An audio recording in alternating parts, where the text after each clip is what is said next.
ABP અસ્મિતાના સંવાદદાતા પર હુમલાની ઘટનાના હવે પડઘા પડ્યા છે। સુરતમાં પણ પત્રકારો અને શિક્ષણવિદોમાં જોરદાર આક્રોશ। હુમલો કરનાર આચાર્ય હરેશ સામે ઉદાહરણરૂપ કાર્યવાહી કરવા પણ માંગ ઉઠી છે। તો જ્યારે આચાર્ય હતો તેમને પાસેથી જવાબ મેળવવાનો પ્રયાસ એબીપી અસ્મિતાના સંવાદદાતાએ કર્યો। પ્રતિક્રિયા લેવા માટે જ્યારે આચાર્ય પાસે પહોંચ્યા ત્યારે આચાર્યએ જે એબીપી અસ્મિતાના સંવાદદાતા જલ્પેશ પટેલ છે તેમના પર હુમલો કર્યો। આ સાથે જ તેમનો મોબાઈલ ફોન પણ તોડી નાખવામાં આવ્યો હતો અને તેમને મારી નાખવાની ધમકી પણ આપવામાં આવી। ત્યારે ખેડામાં એબીપી અસ્મિતાના સંવાદદાતા પર હુમલાની ઘટનાના હવે પડઘા પણ પડ્યા છે। સુરતમાં પત્રકારો અને શિક્ષણવિદોમાં જોરદાર આક્રોશ જોવા મળ્યો। હુમલો કરનાર આચાર્ય હરેશ સામે ઉદાહરણરૂપ કાર્યવાહી કરવા પણ માંગ કરવામાં આવી છે। આ સાથે જ આ ઘટના પ્રકાશમાં આવતા એબીપી અસ્મિતાના સંવાદદાતા પર હુમલાની ઘટના પ્રકાશમાં આવતા શિક્ષણ મંત્રી પ્રફુલ પાનસેરિયાએ પણ સમગ્ર મામલે તપાસના આદેશ આપ્યા છે। ખેડામાં પત્રકાર પર હુમલો થયો છે ત્યારે બાબતને લઈને ચર્ચા કરવા માટે આપણી સાથે શિક્ષણવિદ અને સુરતના સ્થાનિક લોકો ઉપસ્થિત છે। શું કહેશો હુમલાને લઈને? આ હુમલાને એક નિંદાપાત્ર છે એટલા માટે કે પત્રકાર છે એ આ દેશની લોકશાહીને બચાવવા માટેનો ચોથો સ્તંભ છે અને જે આ હુમલો થયો છે અને નરેન્દ્રભાઈ જે રીતે અત્યારે સત્તા ચલાવે છે સંપૂર્ણ રીતે પારદર્શક રીતે સારામાં સારી લોકશાહી આખા વિશ્વની અંદર ફેમસ છે ત્યારે જે આવા ટાઈમે જ્યારે આ ઘટના બનતી હોય ત્યારે એના પર સખત અમે ખોડી નાખીએ છીએ અને આના ઉપર પગલાં લેવા જોઈએ। આવા ટ્યુશનવાળા જે શિક્ષક હિતેશ પટેલે જે કર્યું છે કૃત્ય એને સખતમાં સખત સજા થવી જોઈએ અને આવા કોઈ પણ વ્યક્તિ હોય જે પત્રકાર ઉપર હુમલો કરે છે જે લોકશાહી બચાવવા માટેનું પારદર્શક કામ કરે છે એટલે હું આ ઘટનાને વખોડી કાઢું છું। કઈ રીતે આ રીતે ખાનગીમાં ટ્યુશન ચલાવતા હોય છે આચાર્યો શિક્ષકો?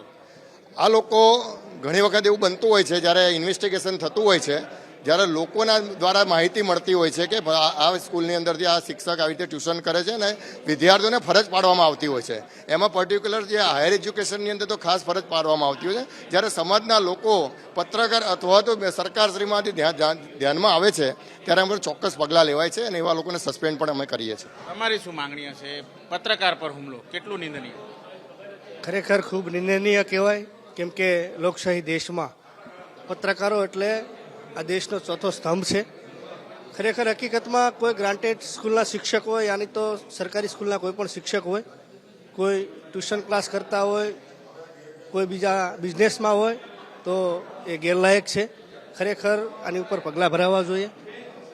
ખરા હિતમાં આગામી દિવસોમાં પત્રકાર ઉપર આવા નિંદનીય હુમલા ન થાય તે માટે ખૂબ સરકાર પણ ચિંતિત છે। સરકાર પણ આના પગલાં લેશે એવી મને ખાતરી છે।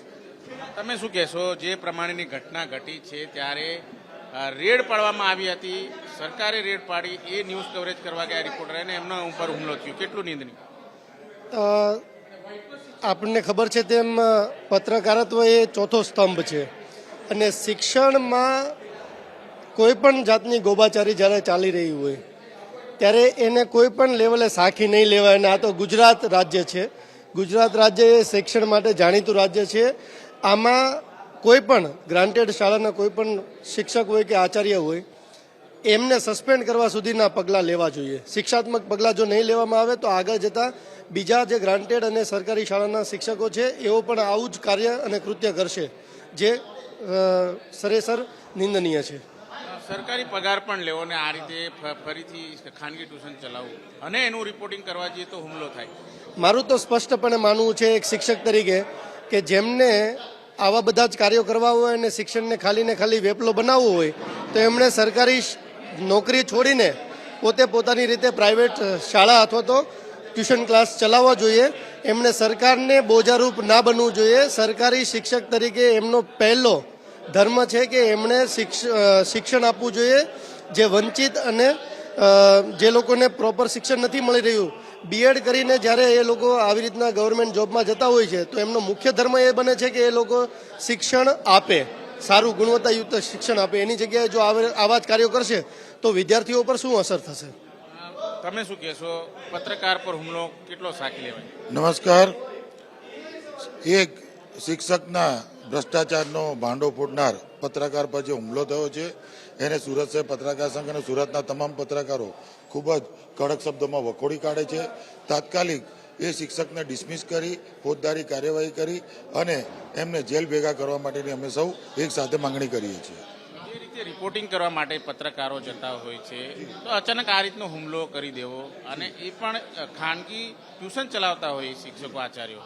જી, પૂર હોય, ભૂકંપ હોય કે યુદ્ધની પરિસ્થિતિ હોય, પત્રકારો જીવના જોખમે લોકોની વચ્ચે જઈને પ્રજા સુધી સાચી માહિતી પહોંચાડવા માટે પ્રયત્નો કરતા હોય છે.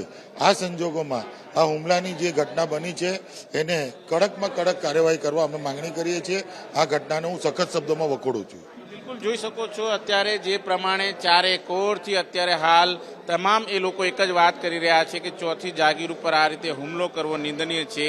જે રીતે ખાનગી શાળા સંચાલકો જે રીતે સરકારી આચાર્ય હોય કે શિક્ષકો એ ટ્યુશન કરાવતા હોય છે તેમનો પર્દાફાશ થવો જોઈએ. કેમેરામેન રાકેશ પાનવાલા સાથે ધનરાજ બાગલે, એબીપી અસ્મિતા, સુરત.